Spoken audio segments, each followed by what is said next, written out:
Forever world, एक ऐसा world जिसको आप कभी ना छोड़ो और हमेशा उस वर्ल्ड में खेलते रहो। इस आइडिया को सुन के हमने भी हमारा फॉरएवर वर्ल्ड ढूंढने की कोशिश की, लेकिन 6 साल माइनक्राफ्ट खेलने के बाद भी हमारे पास एक भी ऐसा वर्ल्ड नहीं है जिसे हम फॉरएवर वर्ल्ड कह सके। हम न्यू वर्ल्ड्स बनाते तो हैं, पर कुछ दिनों के बाद उन्हें खेलना बंद कर देते हैं और उस अधूरे घर को बनाने हम कभी वापस ही नहीं आते हैं। लेकिन अब ये सब बदलने वाला है, तो आज हम सर्वाइव करने वाले हैं 100 डेज हमारे फॉरएवर वर्ल्ड में। इसमें हमारे मेनली 3 गोल्स रहेंगे: नई चीजों को एक्सप्लोर करना, रेडस्टोन सीखना और सबसे इम्पोर्टेंट मजे करना। इन 100 डेज में हम एक एक्चुअल विंड मिल बनाने वाले हैं जो कि लिटरली काम करेगा। तो चलिए हमारे फॉरएवर वर्ल्ड को शुरू करते हैं। थोड़ी देर वेट करने के बाद हमारा फॉरएवर वर्ल्ड बन चुका था, जिसमें हम 10,000 डेज से भी ज्यादा सरवाइव करने वाले हैं। तो हम बहुत एक्साइटेड थे एंड हमने अपने आसपास के एरिया को देखा और हमें बहुत अच्छा स्पॉन मिला था। तो इस वर्ल्ड में हमारा मेन गोल था नई चीजों को ट्राई करना एंड इसीलिए हमने ओक को छोड़ के बेच को तोड़ने का सोचा। और जैसे कि हम एक फॉरेस्ट बायोम में स्पॉन हुए हैं, तो चारों तरफ लीव लिटर और फॉलिंग लीव्स से ना एरिया बहुत सुंदर लग रहा है। फॉलिंग लीव्स को देखते देखते मैंने काफी सारे वुड चॉप कर लिए थे एंड वर्ल्ड का पहला क्राफ्टिंग टेबल बना लिया। देन 2 वुडन पिकैक्स बनाने के बाद हमने काफी सारे कॉबलस्टोन्स भी माइन कर लिए। तो इस वर्ल्ड को क्रिएट करते समय हमने 2 चेंजेस किए थे। पहला तो था कोई भी फैंटम स्पॉन नहीं होगा, क्योंकि यार वो बहुत इरिटेट करते हैं। एंड दूसरा हमने स्लीप परसेंटेज को 50% कर दिया। इसका मतलब ये है कि कोई भी एक जन सोएगा तो सुबह हो जाएगी। तो कुछ कॉबलस्टोन के टूल्स बनाने के बाद हमने अपना क्राफ्टिंग टेबल ले लिया एंड इसको यहीं पे प्लेस कर दिया। और अब हमेशा के लिए अपना पहला क्राफ्टिंग टेबल अपने स्पॉन पॉइंट में रहेगा और जब भी हमें मन करेगा हम यहाँ पे आ सकते हैं और अपने वर्ल्ड के पहले क्राफ्टिंग टेबल को देख सकते हैं। इसके बाद हमने अपने वर्ल्ड को थोड़ा एक्सप्लोर किया, जहाँ पे हमें 2 काउस मिल गए एंड थोड़े फ्लावर्स। एंड हमने फ्लावर्स को कलेक्ट कर लिया क्योंकि ये कोई भी बिल्डिंग को काफी सुंदर बना देते हैं। और आइटम फ्रेम्स बनाने के बाद हमने क्राफ्टिंग टेबल में अपना पहला पिकैक्स को भी प्लेस कर दिया। एंड हम इनको कभी यूज नहीं करने वाले और ये यही ड्यूरेबिलिटी के साथ यहाँ पे हमेशा के लिए रहेंगे। इसके बाद हम एक्चुअली चले गए अपने वर्ल्ड को थोड़ा एक्सप्लोर करने के लिए, जहाँ पे सबसे पहले हमें थोड़े शुगर केन्स मिल गए। और हमें ध्यान रखना था कि हम स्पॉन पॉइंट से ज्यादा दूर भी ना जाएं, क्योंकि यार हमें बेस सेटअप स्पॉन पे करना है। पर लकीली थोड़ी दूर पे हमें एक रूइन नेदर पोर्टल मिल गया एंड यार इसके चेस्ट में हमें काफी अच्छे लूट मिल गए थे। और इन चीजों को कलेक्ट करने के बाद हम चले गए थोड़े बहुत एनिमल्स को मारने, खाना कलेक्ट करने के लिए। और इसी बीच रात भी हो चुकी थी और भाई ने पहाड़ के ऊपर एक स्टार्टर केव भी बनाया था, जहाँ पे हम लोग चले गए एंड एरिया को बंद कर दिया जैसे कि कोई भी मॉब अंदर ना आ पाए। एंड अपने पास इनफ वुल भी थे, जिससे हमने 2 पिंक बेड बना लिए एंड अपना पहला नाइट स्किप कर लिया। और सुबह को जब हम अपना एरिया देख रहे थे ना, तो हमें पता चला कि ये एरिया काफी अच्छा है। मतलब यहाँ पे सामने अपना स्पॉन पॉइंट है, हर जगह यहाँ पे पहाड़ है और बीच में एक काफी अच्छा प्लेन एरिया है, तो ये परफेक्ट होगा हमारे बेस के लिए। तो एक crafting table, chest and furnace रखने के बाद ये हमारा पहला बेस होगा। और हाँ, पहला इसीलिए क्योंकि यार ऐसे ही हम लोग इस वर्ल्ड में काफी सारे बेसेस बनाने वाले हैं और जैसे जैसे अपने पास बेसेस बढ़ते जाएंगे ना, उनको हम लोग कनेक्ट करते जाएंगे एंड यार ये काफी अच्छा लगने वाला है। लेकिन उससे पहले हमने यहाँ पे काफी सारे खाने को कलेक्ट कर लिया, क्योंकि यार इस वर्ल्ड में सरवाइव करने के लिए खाना बहुत जरूरी है। और इसी बीच भाई को एक शिपरेक मिल गया और उसने वो अकेले लूट भी लिया, मतलब मुझे भुलाया तक नहीं। पर उसने मुझे एक लेदर का बूट और एक ट्रेजर मैप दिया, तो मैंने उसको माफ कर दिया। और जैसे कि अपने पास एक ट्रेजर मैप है, तो इसको लूटना तो बनता है, क्योंकि यार ट्रेजर चेस्ट में कभी कभी डायमंड्स भी रहते हैं। लेकिन उसके पहले मैंने थोड़े बहुत सीड प्लांट कर दिए और भाई को शिपरेक से थोड़े बहुत पोटैटो भी मिले थे एंड वो भी हमने प्लांट कर दिया। और ये हमारी आगे की तैयारी मान लो, क्योंकि यार ये फार्म ना हमें आगे बहुत खाना देगा।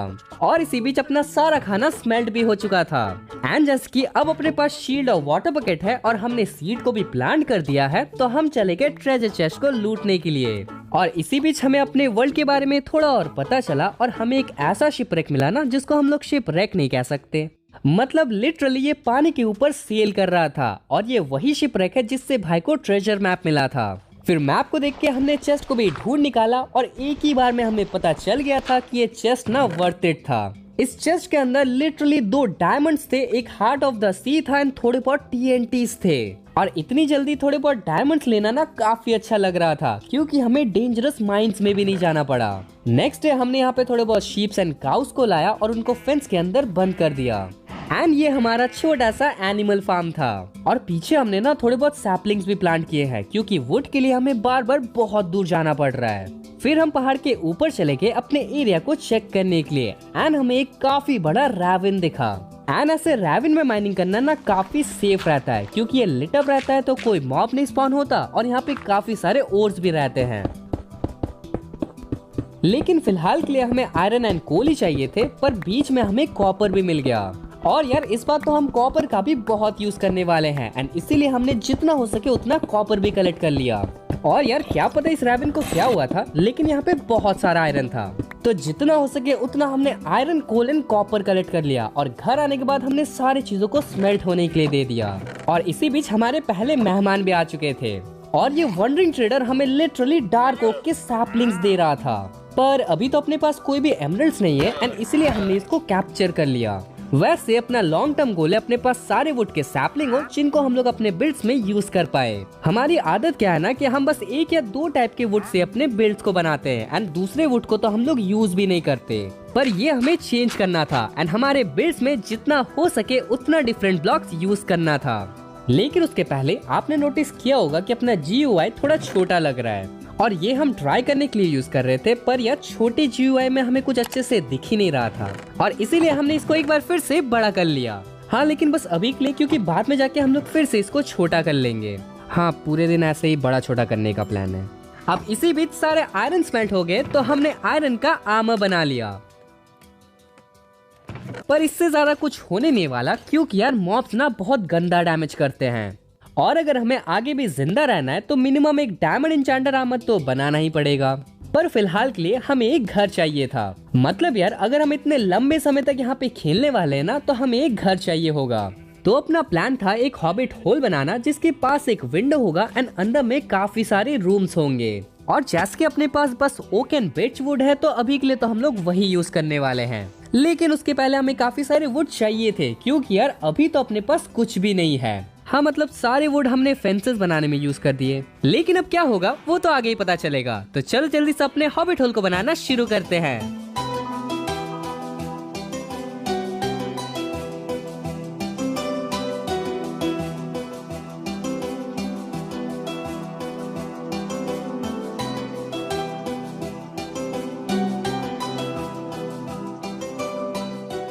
ओ यार बाहर से ये कितना अच्छा लग रहा है, और अगर मैं आपको अंदर से दिखाऊं तो हाँ अंदर से दिखाने के लिए कुछ है नहीं।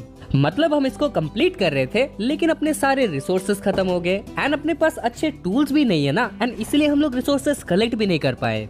जैसे कि हमें इनसाइड को स्टोन ब्रिक से करना है, लेकिन स्टोन ब्रिक के लिए हमें कॉबल स्टोन को स्मेल्ट करना पड़ेगा और आपको भी पता है और मुझे भी पता है कि इसमें बहुत ज्यादा टाइम लगेगा और बहुत मुश्किल भी है, एंड इसीलिए हम सोच रहे थे कि पहले डायमंड के अच्छे टूल्स बना लेते हैं। और हाँ यार एक चीज तो आपको दिखाना भूल ही गया, हम यहाँ पे कॉपर को भी ना एज कर रहे हैं और एक बार ये एज हो जाएंगे तो अपने पास ब्लू कलर के कॉपर रहेंगे जिसको हम लोग बिल्ड्स में यूज कर सकते हैं।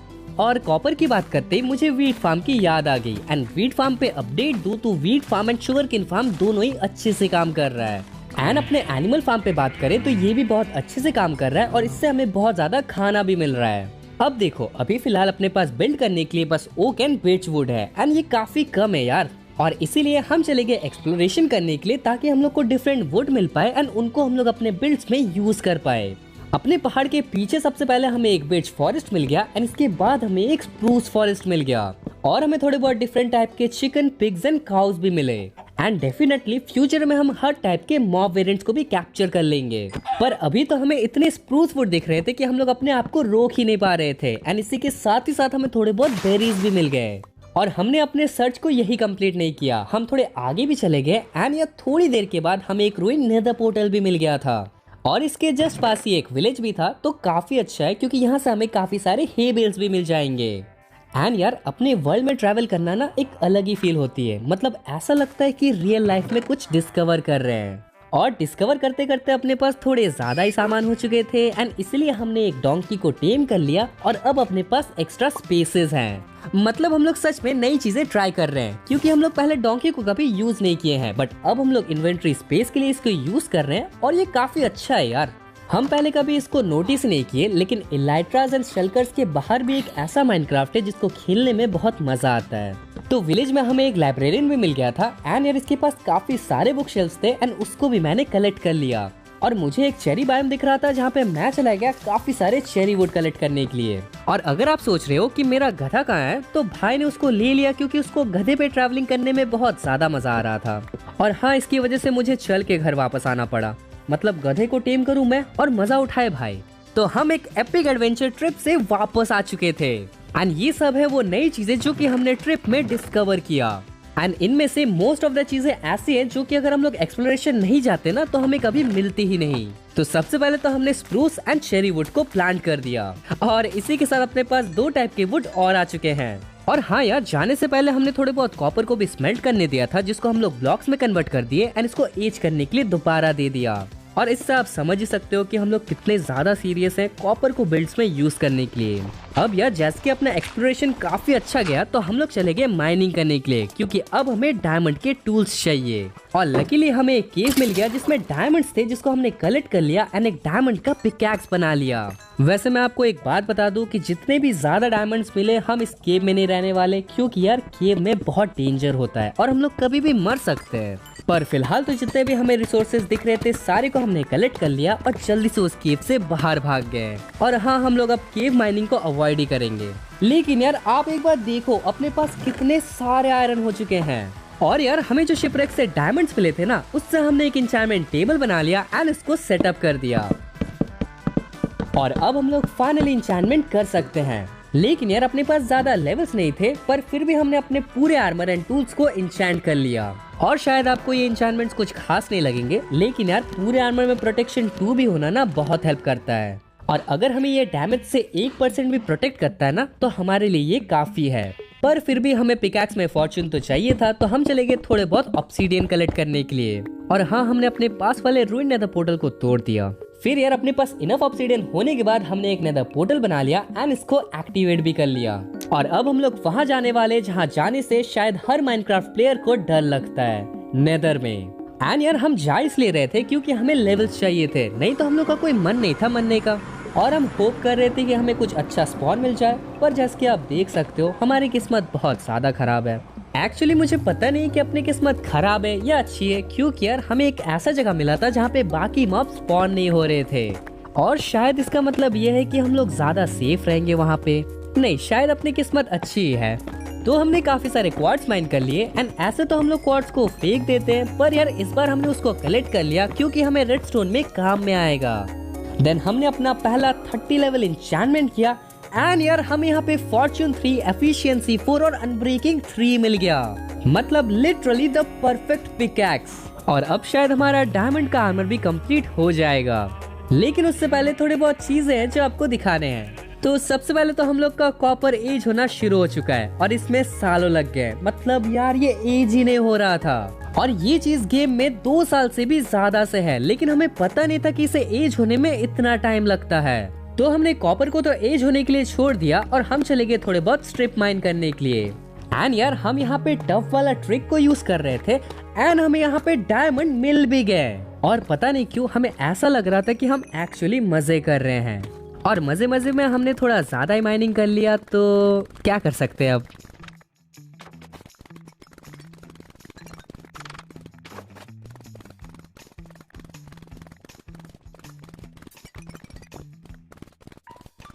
तो हम घर वापस आ चुके थे एंड अपने पास बहुत सारे डायमंड्स थे, जिससे हमने डायमंड का पूरा आर्मर एंड टूल्स बना लिया। और क्या आपको पता है कि हमारे 41 डायमंड्स बच भी गए। हाँ, थोड़ा ज्यादा ही हमने माइनिंग कर लिया।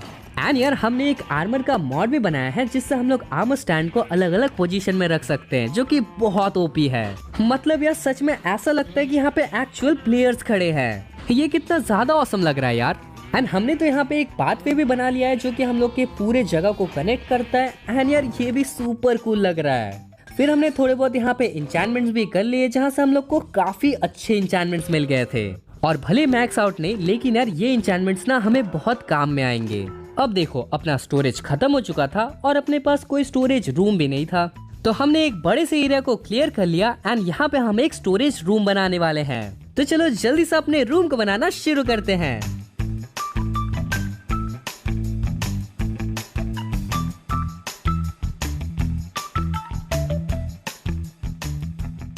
तो हम जब एक स्टोरेज रूम बनाने जा रहे थे ना, तब एक वॉन्डरिंग ट्रेडर स्पॉन हुआ था एंड वो कैक्टस सेल कर रहा था। एंड जैसे कि कैक्टस से एक नया टाइप का फ्लावर मिलता है, तो हमने कैक्टस को ट्रेड कर लिया। एंड फाइनली अपना स्टोरेज रूम भी यहाँ पे बन के कंप्लीट हो चुका था, जिसको हमने पाथवे से कनेक्ट कर दिया था। एंड यार ये काफी सुंदर लग रहा है। मतलब अपनी तारीफ तो नहीं करूंगा, पर ये बहुत अच्छा लग रहा है। मतलब इसका प्लस पॉइंट क्या है ना कि ये पूरा खुला हुआ है, जिसका मतलब ये है कि हम लोग इलाइट्रस से कभी भी आ जा सकते हैं। और ऑब्वियसली आप ये छोटे मोटे डेकोरेशंस तो देख ही रहे होगे, जो कि आर्मर स्टैंड मॉड की वजह से पॉसिबल है। काफी अच्छा लग रहा है यार ये भी। और देखो यहाँ पे सारे सामान ऑर्गेनाइज्ड हैं, मतलब ज्यादा दिन तक तो नहीं रहने वाले, लेकिन फिलहाल के लिए सारे सामान हमें इजीली मिल जाएंगे। और फिलहाल तो हम एक स्मेल्टिंग रूम बना नहीं सकते, इसलिए हमने इसको एक टेम्पररी स्मेल्टिंग रूम बना लिया। लेकिन याद रखना ये टेम्पररी है, बाद में हम लोग एक अच्छा सा स्मेल्टिंग रूम बनाएंगे। और हम लोग यही सब देख ही रहे थे कि हमसे बातचीत करने एक विलेजर का ग्रुप आ गया। लेकिन हमें विलेजर कुछ खास पसंद नहीं है, पर इनका ओमनियस बॉटल जरूर चाहिए एंड इसलिए हमने इनको मार दिया और इससे हमें एक ओमनियस बॉटल भी मिल गया। और भाई घर बसाने की यहाँ पे धंधे चालू हो रहे हैं। भाई ने यहाँ पे एक फूड स्टॉल लगा लिया और प्राइसेस देख रहे हो पूरे फिक्स्ड है। तो इसकी बोनी करते हुए मैंने थोड़ा खाना ऑर्डर कर लिया, पर अपने पास पैसे नहीं थे तो उधार में ही लेना पड़ा। कोई नहीं यार, मैं इसको बाद में दे दूंगा ना, आपको तो पता ही है। अब देखो अकेले अकेले खेलने में कुछ मजा नहीं आ रहा था एंड इसलिए हमें थोड़े स्लेव्स चाहिए। और शायद स्लेव से तो आपको पता चल ही गया होगा हम लोग किसकी बात कर रहे हैं। तो यार हम लोग चले गए अपने पास वाले विलेज में 2 विलेजेस लाने, क्योंकि यार हमें काफी सारे इंचेंटेड बुक्स एंड अदर चीजें चाहिए। और हाँ, वो स्लेव वाली बात ना दिल पे मत ले लेना, विलेजेस से हम बहुत प्यार करते हैं यार। तो हम सोच रहे थे कि इनको लाना बहुत डिफिकल्ट होगा, पर लीड की वजह से ये बहुत इजी हो गया था। एंड यार लेटेस्ट अपडेट में जो लीड का नया फीचर आ रहा है ना, उससे तो विलेजेस को ट्रांसपोर्ट करना और आसान हो जाएगा। लेकिन फिलहाल तो टाइम सेव करने के लिए हमने बस 2 विलेजर्स लाए एंड अब हम एक विलेजर ब्रीडर बनाने वाले हैं। पर पता नहीं क्यों एक विलेजर यहाँ आते ही बुचर बन गया एंड हमने सारे स्मोकर को तोड़ने की कोशिश भी की, पर ये अपना जॉब छोड़ ही नहीं रहा। लगता है ये बहुत ढीठ है, लेकिन हमने भी बड़े बड़े ढीठों को सुधारा है। लेकिन उससे पहले चलो अपने ब्रीडर को बनाते हैं।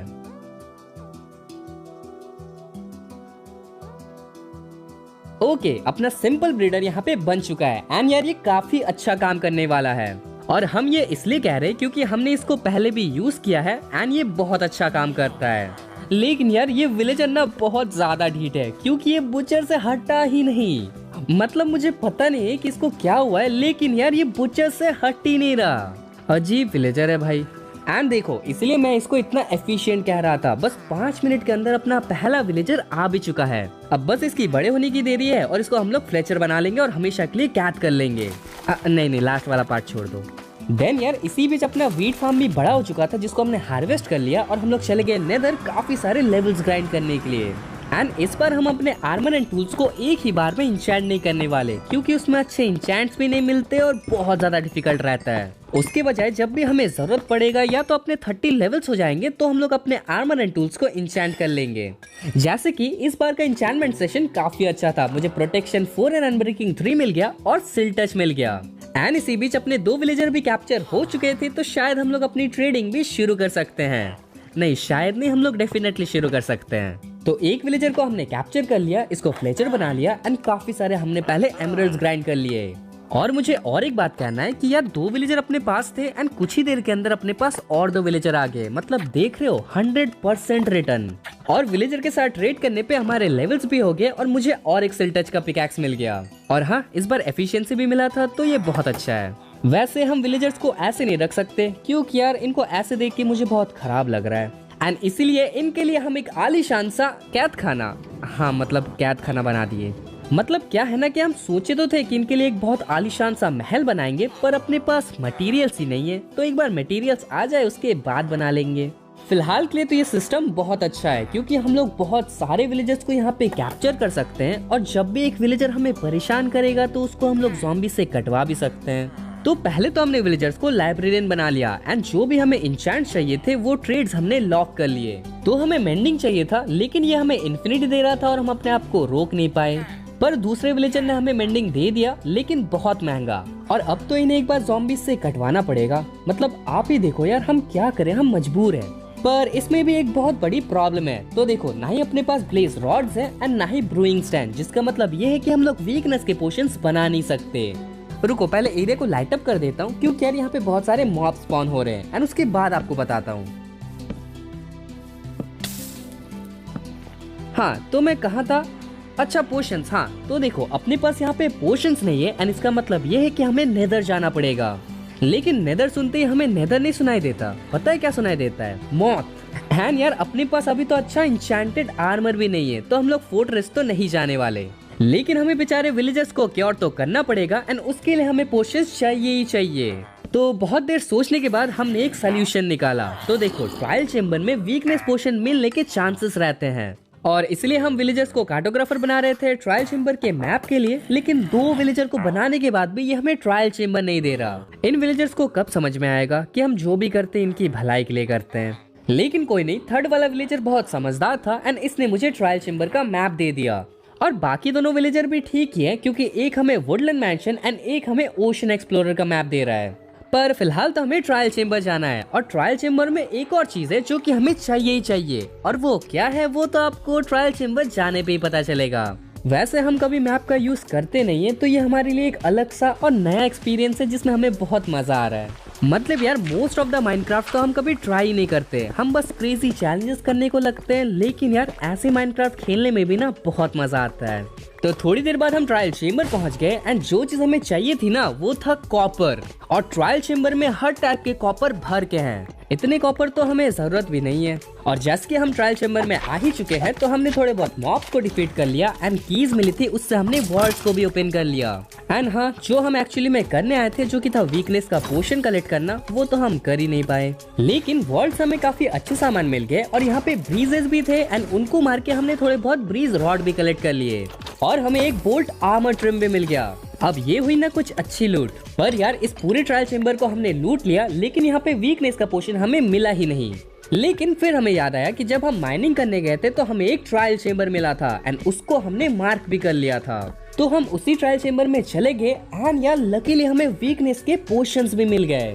और हमें एक बात पता चल गया कि अगर वीकनेस पोशन चाहिए तो ट्रायल चेम्बर मत जाना। हाँ वैसे हमारी बात अलग है क्योंकि अगर हम नेदर फोर्ट्रेस जाते तो डेफिनेटली मर जाते। तो कैसे भी करके 2 ट्रायल चेम्बर लूटने के बाद हमें बस 2 ही वीकनेस के पोशन मिले एंड उसी को कलेक्ट करके हम घर वापस आ गए और अभी के लिए हमें उससे ही काम चलाना पड़ेगा। लेकिन ट्रायल चेम्बर जाना ना वेस्ट नहीं था क्योंकि हमें इतना सारा कॉपर मिल गया और हमें सच में नहीं लगता कि माइन करके हम कभी इतने कॉपर कलेक्ट भी कर पाते। एंड ऑब्वियसली हमें वॉल्स के भी लूट मिले एंड सबसे अच्छा बोल्ट आर्मर ट्रिम था। वैसे एक स्पॉइलर दूं, फ्यूचर में हमारा प्लान है कि सारे आर्मर ट्रिम्स को कलेक्ट करना। लेकिन अभी तो हमें विलेजर्स को क्योर करना था। तो सबसे पहले तो हमने सारे विलेजर्स को लाइब्रेरियन बनाया, अपने ट्रेड्स को लॉक किया एंड इनको क्योर कर लिया। और इसी बीच भाई को प्रोटेक्शन 4 मिल गया तो इस विलेजर को भी हमें कैप्चर कर लिया एंड इसको भी क्योर कर लिया। और हम यहाँ पे एक वीकनेस पोशन से 3 विलेजर्स को क्योर कर रहे थे। मतलब एफिशिएंसी देख रहे हो। और यार मैं यहाँ पे इतनी मेहनत कर रहा था और भाई ने मुझे एक बुक दे दिया जिसमें उसके डिमांड्स लिखे हुए थे। देखो इसे कितने सारे मेंडिंग, अनब्रेकिंग और प्रोटेक्शन चाहिए, यहाँ पे एक नहीं मिल रहा। और इनको क्योर करना बहुत अच्छा डिसीजन था क्योंकि यार हमने बहुत सारी मेंडिंग की ट्रेड की, वो भी 1 एमराल्ड के बदले। तो हमने आर्मर एंड टूल में सारे इंचेंट्स को लगा लिया एंड यार अपने पास अब बहुत ओपी आर्मर है। ऑब्वियसली अपने पास जो आप आर्मर को मैक्स आउट बोल सकते हो वैसा आर्मर नहीं है, लेकिन सब में प्रोटेक्शन है जो कि काफी है अभी के लिए। एंड अब शायद हम लोग नेदर में जा सकते हैं और जिंदा वापस आ सकते हैं, वैसे गारंटी नहीं है। तो अब जैसे कि हम एंडर ड्रैगन फाइट के लिए प्रिपेयर्ड थे तो हम चले गए नेदर में। हाँ मतलब नेदर में ब्लेज रॉड कलेक्ट करने गए थे यार, एंडर ड्रैगन थोड़ी ना नेदर में मिलता है। लेकिन फोर्ट्रेस जाने तक का सफर इतना डेंजरस था कि क्या बताएं। और बीच में हमें एक रैप फॉरेस्ट भी मिल गया था जहाँ पे काफी सारे एंडर मैन थे तो हम अपने आप को रोक नहीं पाए।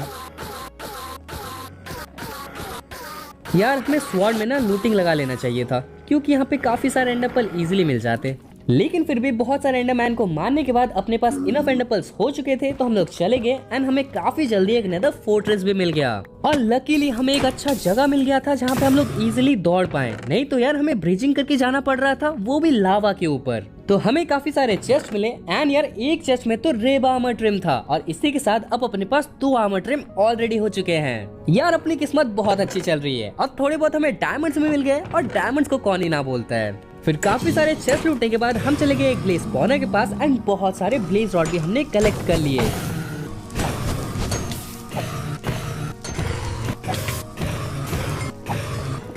अभी के लिए इतने ब्लेज रॉड काफी होंगे। और पता है क्या हुआ, हम जब घर वापस जा रहे थे तो हम दोनों में से किसी को भी नेदर पोर्टल का रास्ता ही नहीं मालूम था। अब हमारा टाइम था एंडर ड्रैगन के साथ फाइट करने का, जो कि हमारे इस वर्ल्ड में बहुत बड़ा इवेंट होने वाला है। तो हमने यहाँ पे आई ऑफ एंडर बना लिए एंड सारी चीजें ले लिए जो कि हमें जरूरत पड़ने वाले हैं। और हाँ, पता नहीं क्यों ये विंड बस मुझे बहुत अच्छा लगता है एंड इसलिए मैं इनके साथ खेल रहा था और उसी बीच मुझे एक एडवांसमेंट भी मिल गया।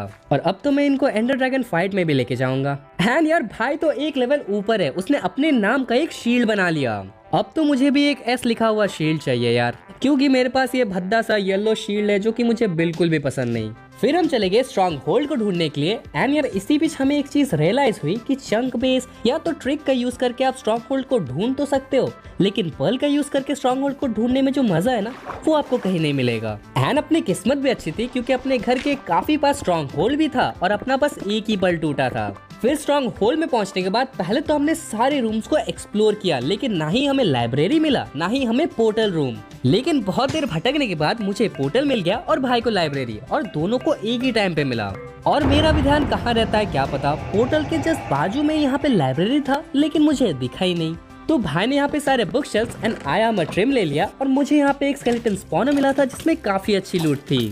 एंड यार यहाँ पे हॉर्स आर्मर देख के मुझे एक चीज सूझी, क्यों ना यहाँ पे हॉर्स आर्मर पे भी आर्मर ट्रिम्स लगा सकते, कितना अच्छा होता। वो तो हम बाद में देख लेंगे, लेकिन अभी हम चलेंगे एंड में एंडर ड्रैगन को मारने के लिए। और यार ये कोई ऐसा वैसा एंडर ड्रैगन नहीं है, ये हमारा फॉरएवर वर्ल्ड का सबसे स्ट्रॉन्गेस्ट एनिमी है। एंड इसका मतलब आपको पता ही है कि कितना ज्यादा हमें केयरफुल रहना पड़ेगा। एंड हम ऐसा कर भी रहे थे। पहले तो धीरे धीरे करके हमने सारे क्रिस्टल्स को फोड़ा एंड देन हमने एंडर ड्रैगन को धीरे धीरे मारना शुरू किया। और जब भी वो उड़ने जा रहा था ना तो हम भाग जा रहे थे क्योंकि बहुत गंदा नॉकबैक देता है वो। और तो और एंडरमैन से बचते बचाते हमने एंडर ड्रैगन को कैसे भी यहाँ पे मार दिया, एग को भी कलेक्ट कर लिया और लेवल्स भी ले लिए। लेकिन हम जब ये एंडर ड्रैगन के साथ लड़ रहे थे तो ऐसा लग रहा था कि हम compete कर रहे हैं किसी के साथ, ना ही कि हम अपने दुश्मन के साथ लड़ रहे हैं। मतलब लग रहा था कि इस एंडर ड्रैगन में तो कुछ अलग है एंड इसीलिए हम इसके एग को बहुत संभाल के रखेंगे इस एंडर ड्रैगन को रिस्पेक्ट देने के लिए। फिर हम चले गए एंड आइलैंड्स में क्योंकि अब हमें इलाइट्रा चाहिए और यहाँ पे कोरस फ्रूट भी मिलते हैं एंड उसको भी हमने कलेक्ट कर लिया क्योंकि कोरस फ्रूट भी ना बहुत ज्यादा काम में आने वाला है। तो एक एनसीटी मिलने के बाद सबसे पहले तो हमने बहुत सारे शल्कर सेल्स को कलेक्ट कर लिया एंड देन हमें थोड़े बहुत चेस्ट मिले एंड एक एंडर चेस्ट मिल गया। और जैसे कि फिलहाल के लिए हम काफी ज्यादा गरीब है तो हमने एंडर चेस्ट को भी ले लिया एंड एक शेल्कर बनाने के बाद अब अपने पास बहुत इन्वेंट्री स्पेस है। फिर फाइनली हम चले गए शिप में एंड आखिरी शेल्कर को मारने के बाद हमने इलाइट्रा को भी कलेक्ट कर लिया। एंड ये एक अलग सी फीलिंग थी क्योंकि ये बस एक इलाइट्रा नहीं था, ये एक जरिया था जिससे हम लोग अपने वर्ल्ड को और एक्सप्लोर कर पाए और नई नई चीजें डिस्कवर कर पाए। एंड यार इसके लिए हम बहुत ज्यादा खुश हैं। और एंडर ड्रैगन के हेड को कैसे भूल सकते हैं, हमने यहाँ पे एंडर ड्रैगन के हेड को भी कलेक्ट कर लिया क्योंकि घर में बहुत अच्छा लगेगा। हाँ मतलब एंडर ड्रैगन जितना भी अच्छा हो रहेगा तो हमारा एनिमी। देन मैं चला गया थोड़े बहुत और एक्सप्लोरेशन करने के लिए एंड हमें यहाँ पे और एक शिप मिल गया था एंड हमें जितने भी ब्रूइंग स्टैंड दिखे सबको हमने कलेक्ट कर लिया क्योंकि हमें याद है कि एक टाइम इसी ब्रूइंग स्टैंड की वजह से हमें ट्रायल चेम्बर जाना पड़ा था। और अभी जब हमें ब्रूइंग स्टैंड मिल रहा है तो इसको ना लेना तो इसकी बेइज्जती है। एंड अपना सेकंड इलाइट्रा मिलने के बाद हम वही नहीं रुके, हम और चले गए एक्सप्लोरेशन करने के लिए एंड हमें अपना तीसरा इलाइट्रा भी मिल गया। मतलब एज अ बैकअप यार, कब क्या हो जाए किसको पता। एंड फिर फाइनली सारे चेस्ट को लूटने के बाद हम लोग घर वापस आ गए। और सच बताऊं तो ये एंड का सफर ना बहुत ही अच्छा टाइम था क्योंकि हमें इलाइट्रा मिला, हमने एंडर ड्रैगन से फाइट किया और हमें एग तक मिल गया। एंड ये एंडर ड्रैगन फाइट हमें हमेशा याद रहेगा क्योंकि इसमें कुछ तो खास बात थी। हाँ वैसे हम अपने घर में बेड को सेटअप करना भूल गए थे एंड इसलिए हम लोग स्पॉन पॉइंट में आ गए। लेकिन चलो इसी बहाने हमें अपना पहला क्राफ्टिंग टेबल देखने का मौका मिला एंड इसको हमने लाइट अप भी कर दिया तो ये और अच्छा लग रहा है। और वैसे अपना बेस ना स्पॉन पॉइंट से काफी सामने है, मतलब लिटरली आप बेस से स्पॉन पॉइंट को देख सकते हो। तो फाइनली हम घर वापस आ गए थे एंड ये सब है वो सारी लूट जो कि हमें एंड से मिली, जो कि बहुत ओपी है। फिर हमने थोड़े बहुत शेल्कर्स बना लिए अपने सामान को स्टोर करने के लिए एंड देन हम चले गए विलेजर्स के पास दोबारा ट्रेडिंग करने के लिए क्योंकि अब अपने पास लेवल्स हैं एंड हम अपने आर्मर एंड टूल्स को मैक्स करना चाहते हैं। वैसे spoiler alert, armour and tools को मैक्स आउट करना बहुत मुश्किल होता है और लगता है कि हमें इसमें काफी ज्यादा टाइम लगने वाला है। लेकिन आप कह सकते हो कि अपना आर्मर एंड टूल्स दोनों ही काफी डिसेंट है अब। और आपको याद है हम वॉन्डरिंग ट्रेडर से कैक्टस ट्रेड किए थे एंड यार इतने सारे हो चुके हैं वो, लेकिन इनको प्लांट करना और हार्वेस्ट करना बहुत ही मुश्किल है क्योंकि यार ये कैक्टस हैं। एंड इसीलिए हम एक कैक्टस का छोटा ऑटोमेटिक फार्म बनाने लगे। एंड पहले ही बता देता हूँ, ये हमारा अपना डिजाइन है तो बहुत इनएफिशिएंट हो सकता है, लेकिन फर्क नहीं पड़ता, यही तो हमें करना है, मजे और नई नई चीजें सीखना है। वैसे सच बताऊं तो ये काफी डिसेंट सा है, मतलब सबसे बेस्ट नहीं है लेकिन सबसे खराब भी नहीं है। अब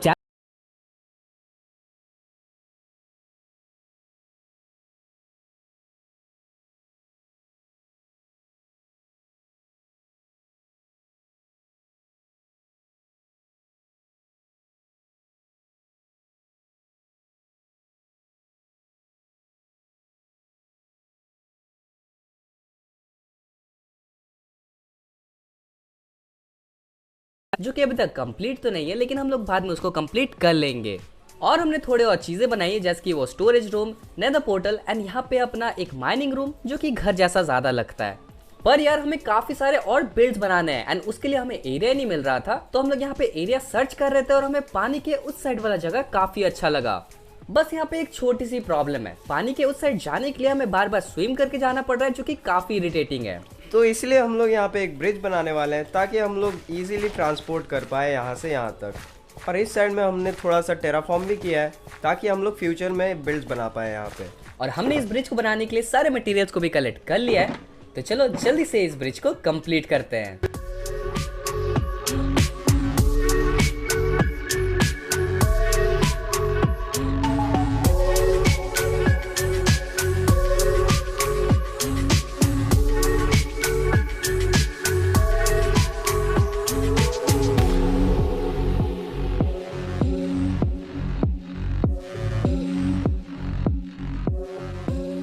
और एक बार फिर से हमारे टाइम लैप्स के बीच एक वंडरिंग ट्रेडर स्पॉन हो गया एंड ये हमें मैनग्रोव का सैपलिंग दे रहा था, तो हमने उसको ट्रेड कर लिया एंड यार इसी के साथ अपना ब्रिज भी कंप्लीट हो चुका है।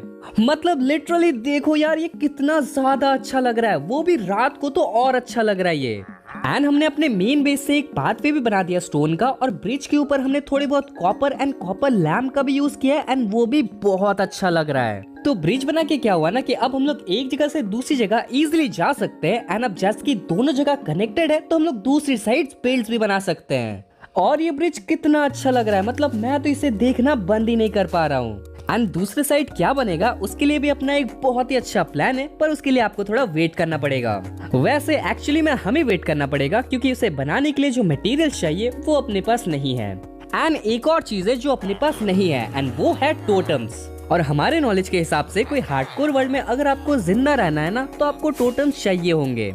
अब हमारे पास ओमनियस पोशंस तो है जिससे हम लोग रेड करवा सकते हैं, पर अभी रेड करवा के हम अपने विलेजर्स को मारना नहीं चाहते, लेकिन हमें टोटम्स भी चाहिए एंड इसका सबसे अच्छा सोल्यूशन है एक वुडलैंड मैंशन को एक्सप्लोर करना।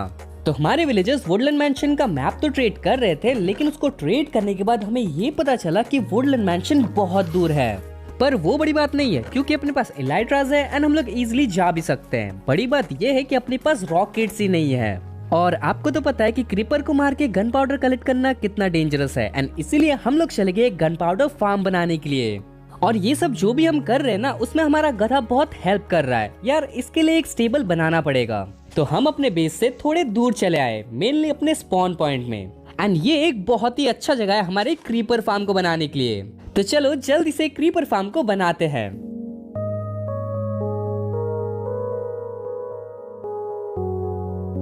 तो हमें क्रीपर फार्म के लिए थोड़े कैट्स चाहिए एंड इसलिए हम लोग अपने पास वाले विलेज में आए हैं थोड़े बहुत कैट्स टेम करने। एंड अगर एक्चुअल बताओ तो हमें 4 कैट्स चाहिए थे, जिसमें हमें 3 कैट तो मिल गए, लेकिन आखिरी कैट स्पॉन नहीं हो रहा था, तो हमने 2 कैट को ब्रीड करवा दिया। And finally creeper farm complete होने के बाद हमने थोड़ा बहुत एफके किया एंड हमें काफी अच्छे गन पाउडर मिल गए। हाँ मतलब ऑब्वियसली जो ऑसम वाले गन पाउडर फार्म रहते हैं उतना एफिशिएंट तो नहीं है, लेकिन यार एक स्टार्टर गन पाउडर फार्म के हिसाब से ये सही है। ओके, अपने रॉकेट्स भी बन चुके हैं एंड अब चलो हम लोग वुडलैंड मैंशन को एक्सप्लोर करने चलते हैं एंड थोड़े बहुत टोटम्स कलेक्ट कर लेते हैं।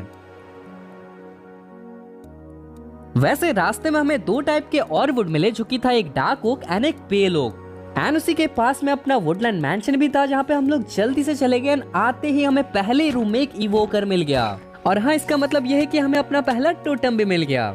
एंड एग्जैक्टली इसी चीज के लिए हम लोग वुडलैंड मैंशन आए, क्योंकि अगर हम लोग अभी रेड बुलाते तो पूरी सेना आ जाती, पर वुडलैंड मैंशन में बस थोड़े बहुत मॉब्स रहते हैं। देख रहे हो कितना संभल के खेलना पड़ता है और तुम लोग नूब नूब कहते हो। वैसे यार इस वुडलैंड मैंशन में 3 टोटेम के अलावा और कुछ भी नहीं था एंड हमें ना तो एक भी डायमंड ब्लॉक मिला ना ही कि वैक्स आर्मर ट्रिम एंड इसलिए हमने इसको जलाने का सोचा। हाँ मतलब सोचा नहीं, इसको हम जला रहे थे पर उसी टाइम पे एग्जैक्टली उसी टाइम पे बारिश हो गई। मतलब कैसे हो सकता है यार, ये जब हम लोग वुडलैंड मैंशन को जला रहे थे उसी टाइम पे बारिश हो रही थी। कोई बात नहीं यार, हमने वुडलैंड मैंशन को अंदर से जला दिया और अब वो रहने लायक नहीं है। लेकिन हमें यहाँ पे 3 टोटम्स मिल गए थे जिसमें से भाई 2 रख लिया और मुझे बस एक ही मिला, लेकिन कोई बात नहीं। और अब शायद इसका मतलब ये है कि हमें एक और चांस मिलेगा। तो वुडलैंड मैंशन से आने के बाद हमने अपने कैक्टस फार्म को चेक किया जो कि काफी अच्छा काम कर रहा है। हाँ कहाँ गए वो जो बोल रहे थे कि हमें फार्म बनाना नहीं आता। अब बोलो, और कोई फार्म का ट्यूटोरियल चाहिए तो हमें बताना, यूट्यूब देखने की जरूरत नहीं है, हम एक अपना फार्म बना के देंगे। अब हमें नेथराइट चाहिए था क्योंकि वो नेथराइट है और हमें चाहिए एंड इसीलिए हमने काफी सारे वुल कलेक्ट कर लिए जिसका हमने बेड बना लिया और हम लोग चले गए नेदर में। लेकिन हम नेथराइट माइनिंग के लिए ऐसे नहीं जा सकते एंड इसलिए हमने एक पिगलिन को पकड़ा और उसके साथ ट्रेड करके थोड़े बहुत फायर रिस्क के पोशंस ले लिए। शायद पूरी दुनिया में हम ही है जो ट्रेडिंग करके फायर रिस्क का पोशन लेते हैं, पर कोई बात नहीं, ये काम अच्छा कर रहा है इसलिए हमने थोड़े बहुत फायर रिस्क के पोशन ले लिए और चले गए माइनिंग करने के लिए। तो फिलहाल हमें बस 40 एंशिएंट डेब्रिस चाहिए थे क्योंकि ज्यादा लालच करना सही नहीं है। तो हमने यहाँ पे बेड माइनिंग शुरू कर दिया एंड जस्ट सेकंड बेड में ही हमें एक एंशिएंट डेब्रिस मिल गया था। तो अपनी शुरुआत तो काफी अच्छी हुई है, बाकी बेड्स को भी फोड़ के देखते हैं। तो अपने सारे बेड्स खत्म हो चुके हैं लेकिन हमें बस एक ही एंशिएंट डेब्रिस मिला। वैसे एंशिएंट डेब्रिस का ना यही है, कभी बहुत ज्यादा मिल सकता है और कभी कुछ भी नहीं। तो हमने काफी देर तक मैनुअल माइनिंग की एंड दोनों की माइनिंग मिलाने के बाद अपने पास बस 33 एंशिएंट डेब्रिस थे। लेकिन सिर्फ एंशिएंट डेब्रिस होने से नहीं होगा ना, हमें स्मिथिंग टेम्पलेट्स भी चाहिए जिसके लिए हमें बैस्टियन जाना पड़ेगा। और आपको तो पता है कि बैस्टियन में बस इत्तू से थोड़े से डेंजरस मॉब्स रहते हैं, हाँ थोड़े से डेंजरस, लेकिन कुछ किया नहीं जा सकता था एंड इसलिए हम लोग एक बैस्टियन ढूंढने को चले गए और बहुत ही पास हमें एक बैस्टियन मिल भी गया। अब देखो हमें बहुत ज्यादा केयरफुल रहना पड़ेगा क्योंकि अगर हम लोग एक भी गलती करते हैं ना तो हम लोग डायरेक्टली मर जाएंगे। मतलब सीरियसली ब्रूट्स बहुत खतरनाक रहते हैं एंड बस 2 हिट्स में वो हमें मार सकते हैं। तो हमने यहाँ पे सारे चेस्ट को लूट लिया जहाँ पे हमें काफी अच्छी लूट्स तो मिली लेकिन हमें एक भी स्मिथिंग टेम्पलेट नहीं मिला। पर फाइनली मेन चेस्ट में हमें एक smithing template and 2 ancient debris मिल गए। और यार इतने सोने को भी हम लोग कैसे छोड़ सकते हैं, तो हमने सारे गोल्ड को भी कलेक्ट कर लिया। इसके बाद भाई हम लोग डायरेक्टली घर आ गए, सारे एंशिएंट डेब्रिस को स्मेल्ट होने को दे दिया और अपने स्वॉर्ड को भी इंचेंट कर लिया। और यार इससे हमें काफी अच्छी इंचेंटमेंट्स मिल गई थी और अपने स्वॉर्ड को कंबाइन करने के बाद अब अपने पास एक काफी डिसेंट सा स्वॉर्ड है। फिर हमने 8 इनगट्स बना लिए एंड अपने पूरे आर्मर को नेथराइट का कर लिया और इसी के साथ हमें एडवांसमेंट भी मिल चुकी थी। और हाँ मैंने अपने आर्मर में रेड आर्मर ट्रिम और भाई ने बोल्ट का आर्मर ट्रिम लगाया था एंड दोनों ही काफी अच्छे हैं। और एक चीज बतानी थी, अपना पूरा कॉपर एज हो चुका है जिसको हम लोग यूज कर सकते हैं अब। एंड अब जैसे कि अपने पास इतना अच्छा आर्मर एंड टूल्स है तो हम लोग अपने मेगा प्रोजेक्ट के ऊपर काम कर सकते हैं। तो यार मैं तो इसके लिए बहुत ही ज्यादा एक्साइटेड हूँ एंड चलो आपको भी बता देता हूँ, नहीं चलो दिखाई देता हूँ कि ये प्रोजेक्ट है क्या। तो इस चीज को हमने एक वीडियो में देखा था एंड इसे देखते हमें पता चल गया था कि इसे तो हमें अपने वर्ल्ड में बनाना ही है। और हम जो वीडियो देख के इसे बना रहे हैं वो आपको डिस्क्रिप्शन में मिल जाएगा, आप भी बना सकते हो। तो पहले तो बहुत रेडस्टोन का काम है, इसको जल्दी कंप्लीट करते हैं। ओके तो अपना पूरा रेस्टोरेंट का काम हो चुका है एंड इस चीज के बारे में हम लोग तब से बात कर रहे थे। चलो मैं थोड़ा पीछे चलता हूँ एंड अब आपको शायद ये दिख रहा होगा, एक रोटेटिंग विंड मिल। और देखो ये कितना अच्छा लग रहा है एक्चुअली में ये काम कर रहा है। और आप ही बताओ अगर आप इसे देखते तो क्या आप इसे ना बना के रह पाते। तो हमें तो इसे बनाना था एंड इसलिए हमने सारे चीजें भी कलेक्ट कर लिए हैं एंड बेस भी बना लिया है। और इस बिल्ड में हम ग्रीन टेराकोटा का यूज करने वाले हैं एंड इसलिए हमें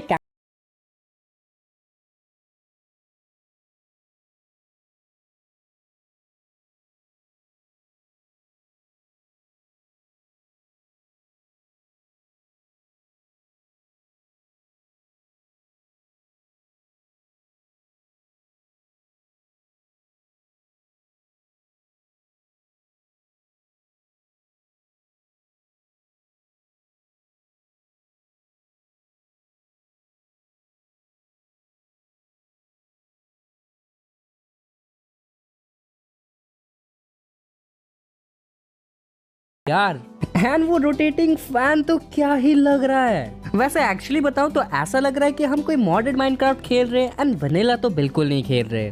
तो यार अपना विंड मिल ना 3 पिलर से बना है एंड उनका हाइट कम होते जाता है, सबसे बड़ा पिलर बीच में एंड साइड में बाकी दोनों। और हमने इसको कुछ ओल्ड लुक देने का ट्राई किया है, मतलब ऐसा लगना चाहिए कि ये बहुत दिन से यूज नहीं हुआ है और वाइन्स जो है वो बड़े हो रहे हैं। ऑब्वियसली हमने ग्रेडियंट कुछ अच्छा किया नहीं है क्योंकि यार हम लोग जस्ट सीख ही रहे हैं। और सबसे ऊपर हमने एक क्लॉक भी लगाया है एंड वो काफी अच्छा लग रहा है। और ये विंड मिल ब्रिज का थीम का है, मतलब ऐसा लगता है कि ये ब्रिज और विंड मिल कनेक्टेड है। एंड आसपास हमने थोड़े बहुत चट्टान बनाने का कोशिश किया है जो कि पता नहीं कैसा लग रहा है।